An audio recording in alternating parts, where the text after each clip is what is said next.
ધૂળેટીના અવસરે સુરતમાં આયોજિત અનોખો મડ ફેસ્ટ આ વર્ષે જોરદાર ઉત્સાહ અને ધામધૂમ સાથે પૂર્ણ થયું. આબા ચોકડી સ્થિત ટ્રીઓમ ક્લબ ખાતે યોજાયેલી આ ખાસ ઇવેન્ટમાં સુરત સહિત દેશ વિદેશથી હજારો લોકો જોડાયા અને ઓર્ગેનિક માટી સાથે રંગોત્સવની અનોખી મજા માણી.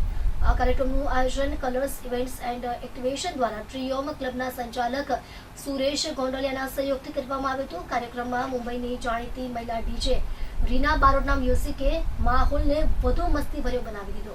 સાથે જ રેન ડાન્સ, મ્યુઝિક પાર્ટી અને વિવિધ એક્ટિવિટી ઝોનમાં યુવાનો તથા પરિવારોએ જોરદાર મજા કરી. મહિલાઓ માટે અલગ ચેન્જિંગ રૂમ, લોકર રૂમ તેમજ ફેમિલી માટે ખાસ એક્ટિવિટી ઝોનની વ્યવસ્થા પણ કરવામાં આવી હતી, જ્યાં બાળકોએ આનંદ માણ્યો હતો.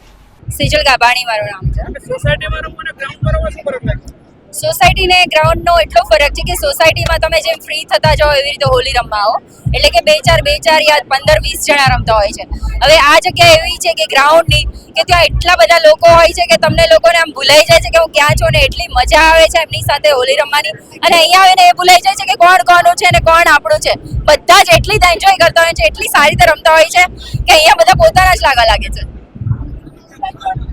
मेरा नाम क्रिश वाधवानी है एंड हम लोग ने ये इवेंट मैनेज किया है जिसका नाम है मड फेस्ट और ये कोविड के बाद 5 साल के बाद हमने कमबैक किया है और बहुत ही ताबड़तोड़ कमबैक किया है. हमें जो रिस्पांस मिला है सूरत की जनता से और सूरत की आसपास की जनता से मैं बता नहीं सकता कि बहुत बढ़िया रिस्पांस मिला था हमको इस बार.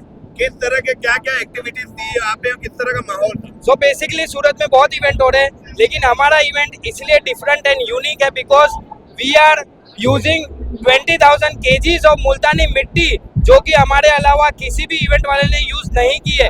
यहाँ पे आपको मिले mud pits plus biggest rain dance setup, full foam dance plus top 10 caterers, food stalls and many more and plus 3 lady artist जो कि जिसमें मायरा शर्मा भी शामिल थे. कि 5 साल के बाद आपने वापस कमबैक किया है जी. को लेकर जो लोग थे, लोगों का क्या कहना है? सो बेसिकली जिन्होंने लास्ट कोविड में भी अटेंड किया था 2020 में, वो भी वापस इस बार 2026 में आए हैं एंड वो भी बहुत एक्साइटेड थे. एंड यहाँ पे जब हमें रिस्पांस पता चला सो हमने बहुत ही बड़ा यहाँ पे सेटअप किया, 3 से 4 हज़ार जनताओं के लिए आयोजन किया और बहुत ही बढ़िया इवेंट रहा. कितने लोग जुड़े हुए थे और अभी फिलहाल किस तरह का माहौल है और सूरती लोगों के लिए क्या कहना चाहूँगा? सूरत की जनता को मैं दिल से धन्यवाद कहना चाहूँगा कि आपने बहुत अच्छा रिस्पांस दिया. दिल से मैं थैंक यू कहना चाहूँगा कि आप लोग आए, आप लोगों की वजह से हमारे इवेंट में 4 चांद लगा. મારું નામ છે દીપાલી બોરીચા. હું આજે મડ ફેસ્ટ ઇવેન્ટમાં આવી છું અને અહીંયાની ઇવેન્ટ બહુ જ સરસ હતી.